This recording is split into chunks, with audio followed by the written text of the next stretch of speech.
Esta nuvem, Senhor, sentir seu amor.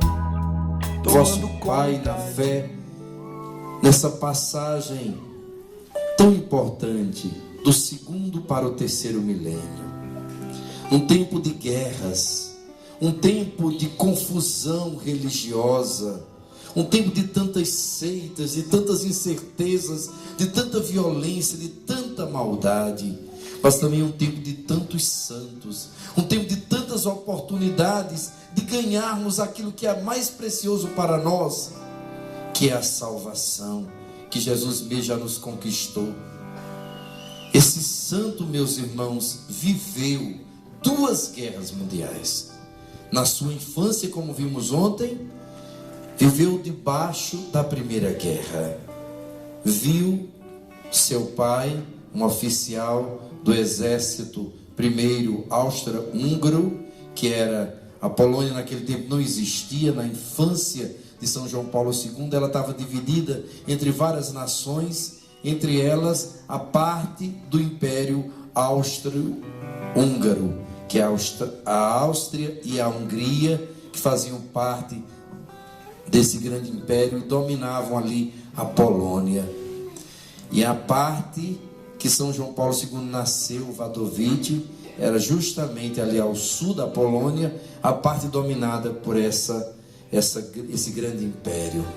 Mas depois a Polônia, logo no começo do ano 1900, de novo por 100 anos, ela passou, ou quase 100 anos, a existir como nação, e depois foi logo depois invadida, não é? Foi invadida, e um grande sofrimento. Então, São João Paulo II viveu ou nasceu debaixo da Primeira Guerra Mundial, ou logo após a Primeira Guerra Mundial, e depois viveu o horror da Segunda Guerra Mundial, justamente no lugar onde essa guerra foi mais terrivelmente que afetou de uma forma tão terrível. Quando a gente vai na Polônia, uma coisa que marca quem vai na Polônia é visitar o campo de concentração de Auschwitz, que foi o campo de concentração nazista mais conhecido e mais terrível. Meus irmãos, entrar naquele lugar de horror, mesmo tantos anos depois, é uma coisa que mexe profundamente. Eu conheço pessoas que passam mal, que não conseguem. A gente vê naquelas fotografias, aqueles lugares horrorosos, lugares onde pessoas também extraordinárias, como São Maximiliano Maria Kolbe, no meio daquele inferno, doa a vida por um pai de família. São João Paulo II passou por tudo isso, viu sua Polônia ser massacrada, primeiro pelos nazistas, depois libertada pelos soviéticos, comunistas, e implantaram um sistema mais terrível ainda do que os nazistas, o sistema ateu. Só para vocês terem uma ideia, o que acontecia na Polônia, como a Rússia sabia, a Rússia comunista sabia que a Polônia era muito católica, era muito fiel a Deus e à igreja, e eles faziam de tudo para destruir a fé já nas crianças. Eles achavam que eles iam dominar a Polônia e o mundo, que eles iam formar uma geração de pagãos, de ateus, de pessoas que iam com as suas próprias forças e capacidades, através do marxismo comunista, dominar o mundo, fazer um mundo fraterno e igualitário para todos. Que mentira, que ditadura terrível, não é? Que mentira, o homem no orgulho, dando as costas para Deus, para a religião, que é Ele mesmo, seu Salvador desse mundo. O homem acha que ele era possível. Só para vocês terem uma ideia, foram 5 milhões de judeus, cristãos e outras minorias massacradas na Segunda Guerra nos campos de concentração. Mas só o nazismo, só o comunismo, só Stalin matou mais de 6 milhões daqueles que se diziam inimigos do comunismo, na Sibéria, depois de trabalhos forçados, vivendo naquele clima extremo, uns frios que a gente não faz nem ideia. Muitos eram massacrados, eram mortos, eram tirados todos os seus direitos, eram esquecidos ali, submetidos a toda tortura. Então eles queriam varrer da terra o catolicismo, a fé, mas eles tinham um ódio particular, como o demônio sabe que a igreja que Jesus deixou nessa terra é a igreja católica. Ele tem um ódio particular pela igreja, porque ele sabe que é a única igreja que pode nos trazer Jesus inteiro, completo. A Eucaristia é a única igreja que tem Nossa Senhora, aquela que pode esmagar a sua cabeça. Então o demônio tem um ódio e ele usa todas as forças fiéis a ele, leais a ele, para acabar com a igreja católica. Então a Polônia, que é uma nação quase 100% católica, ela foi muito massacrada, não é? Eles pegavam as crianças, juntavam as crianças num lugar, e dizia: olhe, seus pais são os mentirosos, eles dizem que Deus existe, que Nossa Senhora existe, que eles ajudam a gente, que a gente tem que ter fé, que a gente tem que ir para a igreja. É mentira. Querem ver, crianças, que é mentira? Levante as mãozinhas para o céu e reze, diga: Papai do céu. Digam, as crianças repetiam: Papai do céu. Diga: Jesus, Jesus. Diga: Nossa Senhora, Nossa Senhora, manda chocolate para nós. E as crianças inocentes repetiam, e eles começavam a rir e zombar. Está vendo? Nada. Não existe Deus, não existe oração. Agora experimente pedir assim: camarada Stalin, camarada Lenin, camaradas do Partido Comunista, mande chocolate para nós. E aí eles desatavam aqueles lenços que estavam cheios de chocolates, e aí caía do céu, do teto, muito chocolate sobre as crianças. E eles estão dizendo: está vendo? Quem vai cuidar de vocês é o comunista, são os camaradas. Não é Deus, não é a igreja católica, isso é uma mentira. Por isso, se vocês virem seus pais rezando, vocês têm que nos denunciar. Vocês não podem ir à igreja, vocês têm que serem comunistas, vocês não podem acreditar nessas tolices. Religião é o ópio do povo, é uma alienação.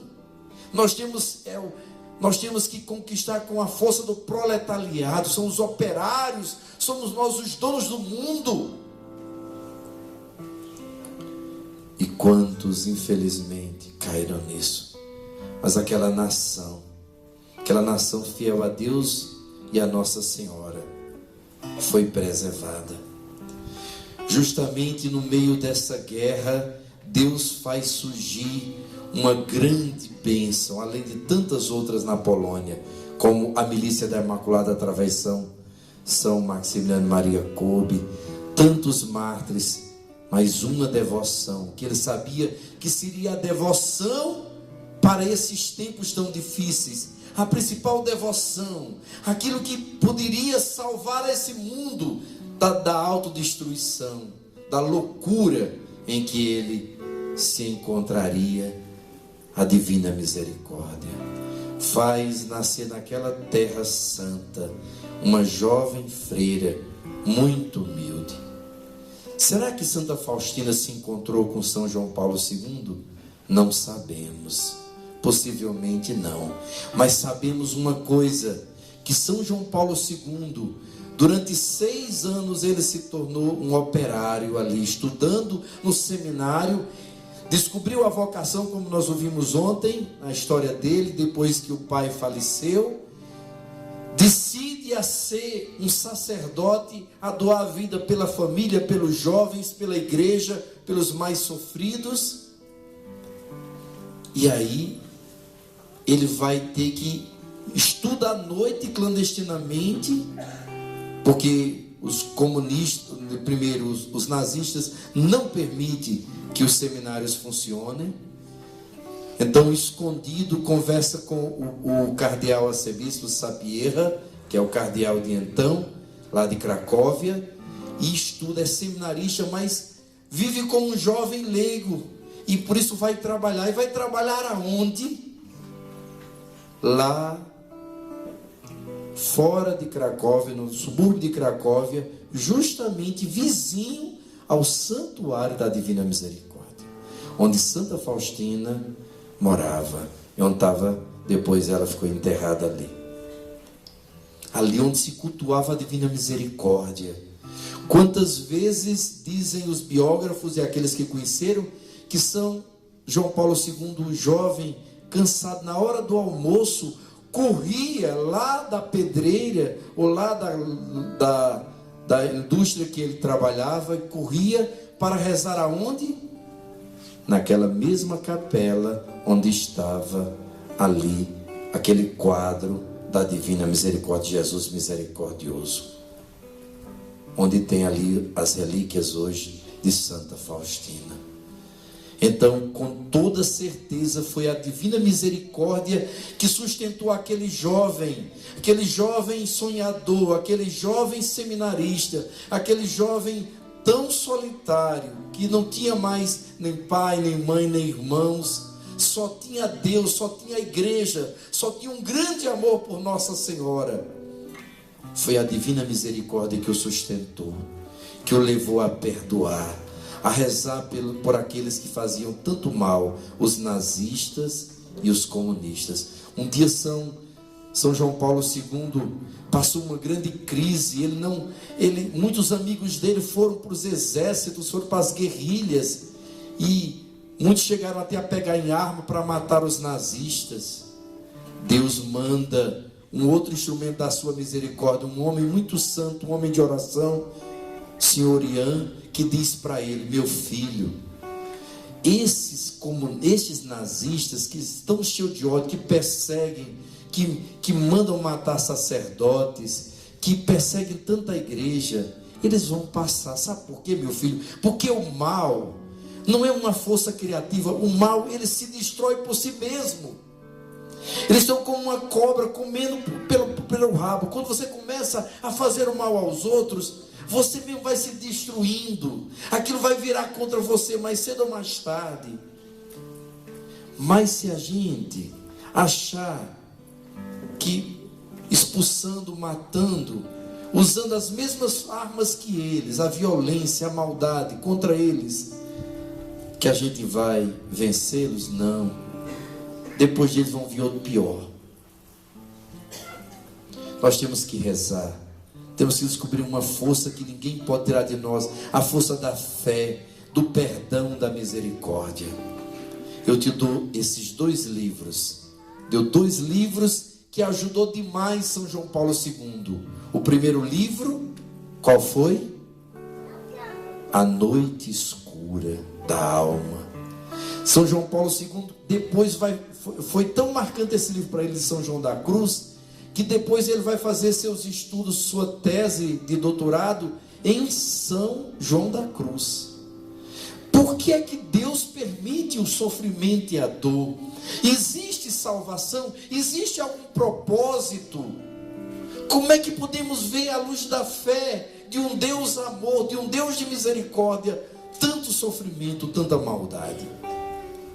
Esse livro é um clássico de espiritualidade, para a gente que quer entender de verdade o mistério da cruz de Jesus. E outro livro que ajudou demais São João Paulo II, que cada vez mais fundamentou na sua fé e devoção a Nossa Senhora, o Tratado da Verdadeira Devoção à Virgem Maria. Com esses 2 livros, São João Paulo II teve forças, baseando-se também na Divina Misericórdia, porque na Divina Misericórdia essas 2 forças, a Virgem Maria e a bondade de Deus diante da dor e do sofrimento, se encontram ali nessa devoção tão bonita. São João Paulo II então passou pelo período de seminário, depois foi ordenado sacerdote muito precocemente, com 20 e poucos anos. Depois, logo aos 38 anos já era bispo, foi feito bispo. E logo depois, como bispo, começou a ter a oportunidade, mesmo no regime ainda comunista, depois do regime já comunista, que não deixava que a igreja tivesse também, como o nazismo tinha feito, mas ainda de uma forma pior, como falei, destruía igrejas, matava sacerdotes. Eles pegavam aquelas lindas igrejas polonesas, transformava em currais, em estábulo para os animais, para destruir a fé, para profanar aqueles lugares, para que aquelas pessoas entendessem que aquilo ali não representava nada.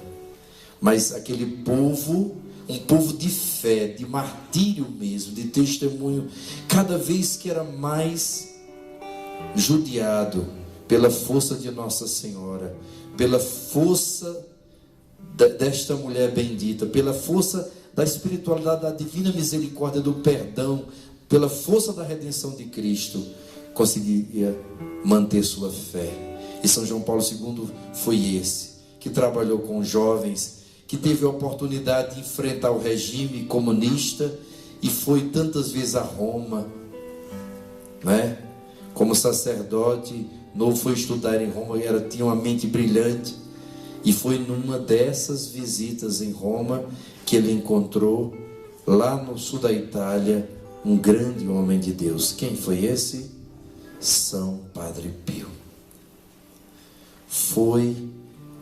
Participou de uma missa que começava às 5 horas da manhã, às vezes 3, 4 horas de missa. Estão pensando que a missa do Frei José é grande? Não quero me comparar nem no racha Padre Pio, mas, meus irmãos, participou, depois se colocou na fila, pediu humildemente que tinha que voltar para Roma para estudar, para se confessar. Quando o frade foi falar, isso foram frades que testemunharam. Tem um padre, um jovem sacerdote polonês que estuda em Roma, que está aí, que quer muito confessar com o Senhor. Esse pode trazer, porque a igreja vai precisar muito dele. E com certeza São Padre Pio profetizou na vida de São João Paulo II. Com toda certeza disse a ele o que Deus esperava. E dessa visita em diante, se ele já era tão animado, tão fortalecido, esse homem cada vez mais criou forças. Daqui a pouco já era cardeal, participou do Concílio Vaticano II, fazia grandes pregações, queria que a igreja adquirisse essa nova linguagem, uma evangelização com novas formas, com novo ardor, para alcançar o homem moderno, para que o homem moderno não fosse vítima de regimes totalitários, ditatoriais, ilusórios, como o nazismo, como o comunismo. O homem precisava encontrar um Deus de misericórdia, um Deus que falasse ao seu coração, um Deus que se preocupava com os problemas da humanidade, um Deus que nos entende, um Deus que se fez homem. Esta foi a grande luta de São João Paulo II. E aí ele teve uma grande missão, mais uma vez, em relação à divina misericórdia. Por quê? Porque a igreja, como uma mãe mestra, prova todas as devoções. Toda obra de Deus tem que ser provada. E é pela obediência e submissão às autoridades da igreja que a obra de Deus, que o joio é separado do trigo. Como vimos no Evangelho, o joio e o trigo são muito parecidos. Só Deus pode purificar, e Ele purifica através das autoridades da Santa Igreja, do nosso magistério, daqueles que Deus nos colocou para nos conduzir. E aí a igreja tinha proibido, por não ter entendimento e por tantas perseguições, a igreja tinha proibido que a devoção à Divina Misericórdia fosse publicada.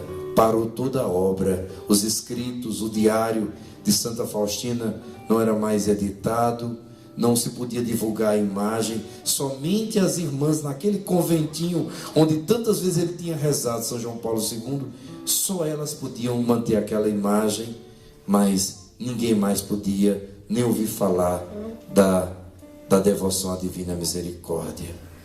Entra São João Paulo II como cardeal arcebispo de Cracóvia, começa a ler todos os escritos, vai e fundamenta, mostra ao Santo Padre, o Papa Paulo VI, de então, que aquela era uma devoção autêntica, conforme a palavra de Deus, conforme a sagrada tradição da igreja. E logo após isso, aquele veto é tirado, a devoção começa a borbulhar de novo com muita força.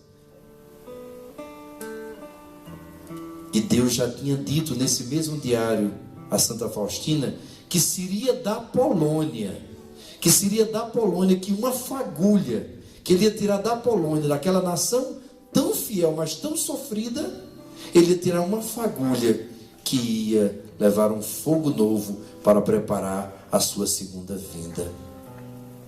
Todos os historiadores dizem: essa fagulha é São João Paulo II. E essa espiritualidade, essa luz que ele, a partir da Polônia, conseguiu divulgar para o mundo, preparando a segunda vinda de Jesus, é a divina misericórdia. O que aconteceu? Ele foi até a irmã Perpétua, a irmã que mais perseguiu Santa Faustina, aquela que tinha sido uma das causadoras de que aquela devoção tivesse sido proibida na igreja, e diz: minha filha, como você foi usada pelo mal para perseguir uma mulher de Deus, para atrapalhar uma obra de Deus, agora você vai fazer todo o esforço possível para você conseguir a beatificação de irmã Faustina Kowalska. E aquela mulher, reconhecendo o seu erro, se tornou realmente uma promotora. E em pouco tempo, em 78, quando São João Paulo II é eleito Papa, ele começa agora a ser esse instrumento de Deus. Foi preparando, até que no ano 2000 beatificou e depois canonizou Santa Faustina e instituiu, como Deus tinha pedido a ela, a festa da Divina Misericórdia, e inaugurou lá na Polônia, na sua terra, o primeiro grande santuário, a Divina Misericórdia, dizendo palavras proféticas como essa: eu estou aqui acendendo uma chama que agora é pequenininha, mas que vai, pelo vento do Espírito Santo, se espalhar como um fogo rápido por toda a igreja. E é o que nós temos acontecido. Qual é a igreja, graças a Deus, que não tem um quadro de Jesus misericordioso como esse? Quem hoje não sabe o que é a Divina Misericórdia? Graças a quem? São João Paulo II. Ele teve a honra de celebrar a primeira festa, a Divina Misericórdia, para toda a igreja. Meus irmãos, as coisas de Deus são tão bonitas e perfeitas que 10 anos depois da sua morte, onde é que foi celebrado o Ano Santo Extraordinário da Misericórdia? Aonde foi? Na Jornada Mundial da Juventude. Aonde? Na Polônia.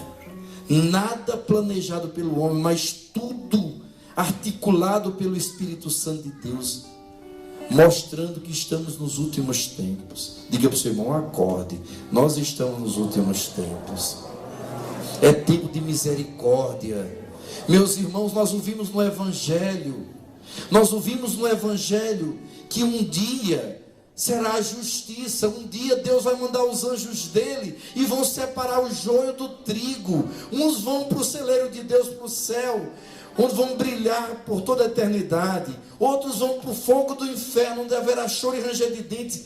Ali será justiça implacável. Ali é eternidade, ou com Deus ou sem Deus, para sempre, meus irmãos. E esse dia está cada dia mais perto, está cada momento mais perto. Por isso aproveitemos esse tempo da misericórdia. Hoje São João Paulo II quer nos ensinar: é tempo de misericórdia. Hoje São João Paulo II quer ser diante de Deus, como Moisés, como nós ouvimos na primeira leitura, Moisés que se ajoelha diante de Deus, diz: ó Deus clemente, ó Deus misericordioso, salva o teu povo. O Senhor sabe que o pecado é grande, mas tem compaixão. O Senhor é indulgente, é favorável. Tenha compaixão, perdoa o pecado do teu povo, cancela o pecado do teu povo. E hoje, não só diante de Deus, mas Ele também está gritando para cada um de nós: aproveitemos, meus filhos.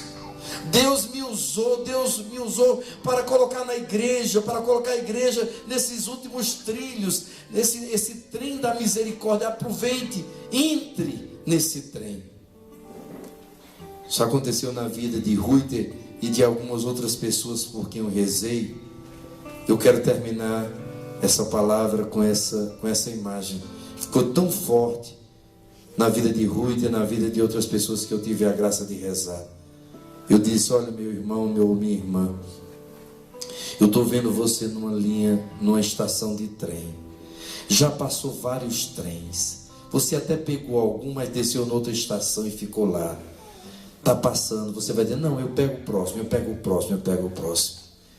Vai chegar a hora que será o último trem. E agora é a hora. Meus irmãos, quem sabe quando Jesus vai voltar, ou quando a gente vai voltar até Ele. É hora de misericórdia. Não para fazer medo, nem muito menos terror, mas é para acordar, começar de mim. Meus irmãos, entremos nesse trem. É a última tábua de salvação, é o trem da misericórdia. Não saiamos dessa misericórdia. Esse trem vai nos levar, como levou São João Paulo II, Santa Faustina, como levou Nosso Senhor e seus discípulos, como levou Moisés, como levou desde o primeiro dos servos de Deus que já pisou essa terra e fez eles serem instrumentos de salvação para todos. Agora é a nossa vez. Não percamos esse momento. Um dia seremos separados para sempre. Hoje nós recebemos de Deus esse convite através de São João Paulo II. Aproveitemos. É tempo de misericórdia.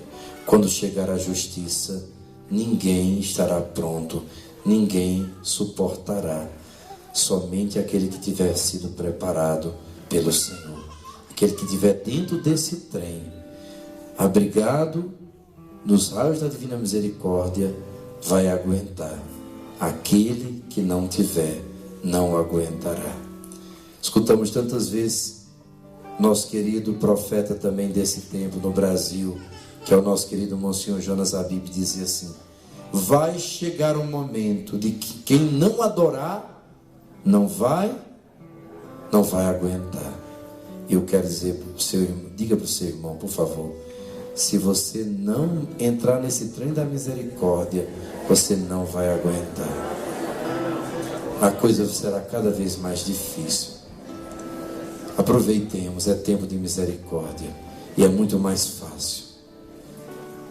Olhe para a vida de São João Paulo II, olhe para a vida da Polônia. Não é porque a gente gosta da Polônia, mas a Polônia é um milagre. Eu convivo com os poloneses há quase 30 anos e eu vejo, eles podem ter suas dificuldades como todo mundo tem, mas é um povo diferenciado. E eu percebo que muito do Brasil também é. Quem sente que o Brasil é uma nação especial? É como a Polônia. São nações de Nossa Senhora, são nações da Divina Misericórdia, são nações que vão ter um papel